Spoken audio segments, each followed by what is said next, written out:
Planting seeds of intention. When space is left untended, it becomes wild. It becomes overgrown with native and invasive species alike. And if invasive species are present, they can quickly take over and starve out what was meant to grow. To me, this feels like a perfect metaphor for the mind, the soul, the human psyche. When the mind drifts along without intention, it can become full of thoughts, cluttered, confused. Our own native positive thoughts can quickly become starved out by invasive species of the mind, negative thought patterns, news feeds, other people's opinions, other people's stories. I stepped into this overgrown jungle of a garden and I felt overwhelmed. Not sure where to begin. How do I even start?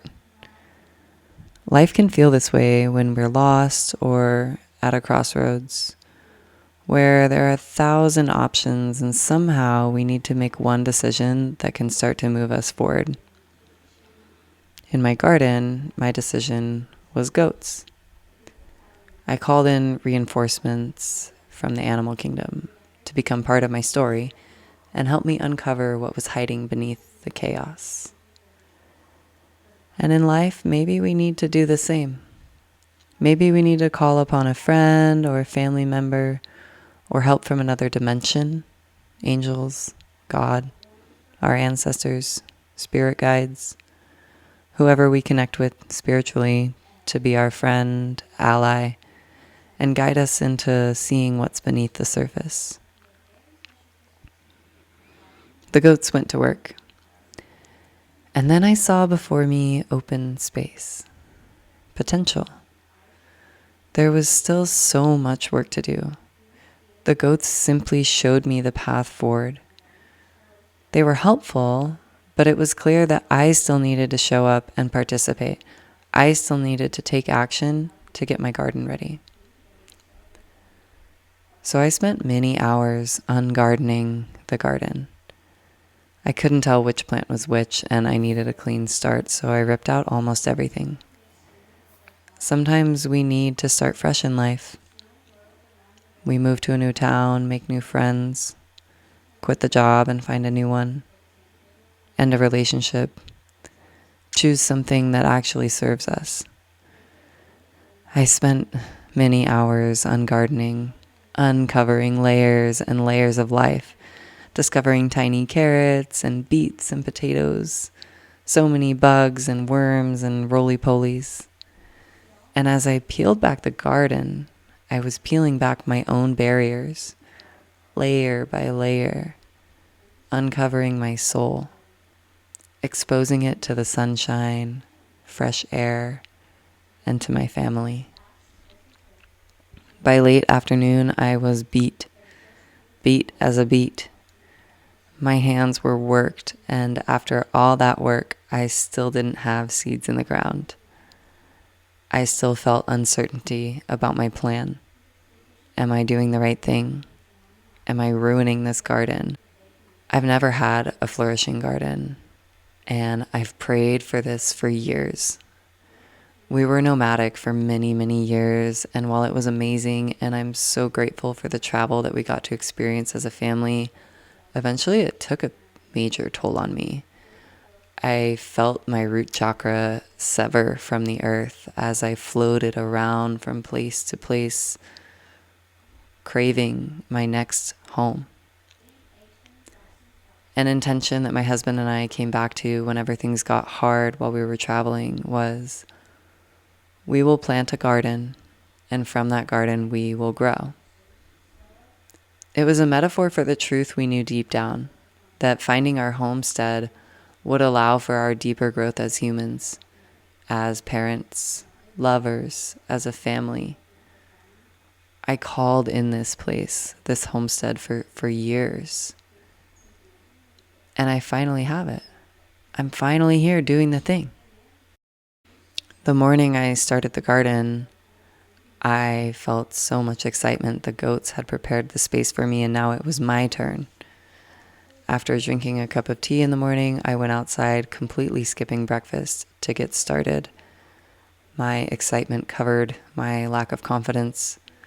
My excitement covered the fact that I had no idea really what to actually do.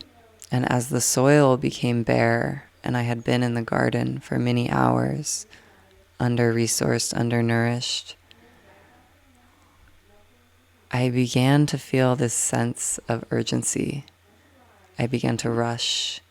I didn't want to leave the soil bare and uncovered. I didn't want it to dry out and die. It looked vulnerable, and I felt like I needed to work with haste and just get it done, digging and planting and digging and planting. And this is similar to how we feel when we become vulnerable. Maybe we're able to be vulnerable and lay ourselves down and surrender, but for many of us it feels uncomfortable and we want to cover ourselves back up. We want to put our skin back on. We want to put our clothes back on.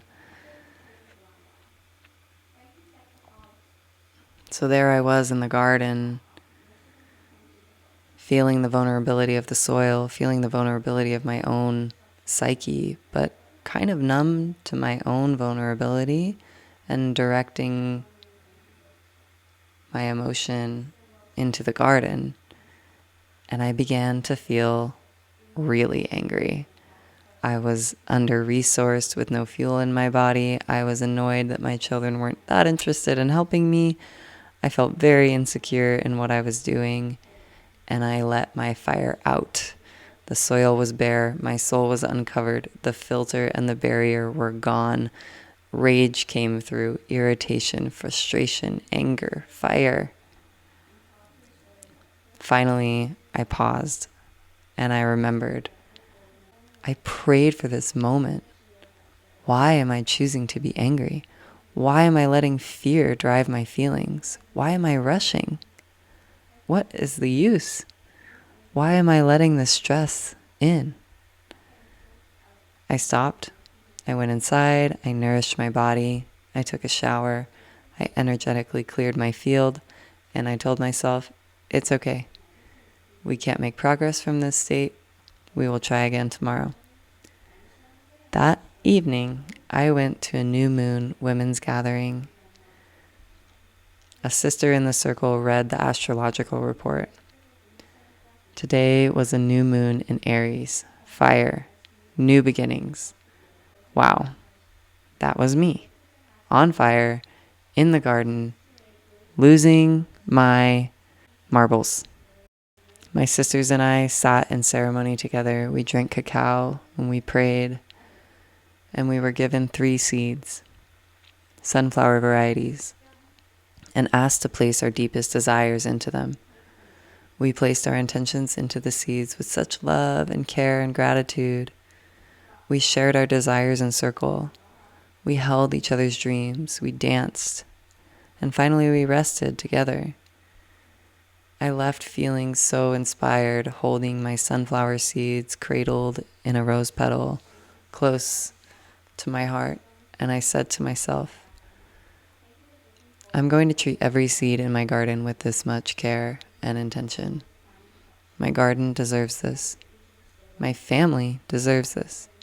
My soul deserves this. The next time I went into the garden, it was magical. Pure bliss. So much gratitude for the journey. And while I still don't know much about gardening, I'm so happy to learn through my own experience. I'm happy to plant my intentions in the garden and see what grows. I said a prayer for the earth, for the plants, for my family, for my community. And during this whole trip, a dear friend of mine kept coming into my thoughts.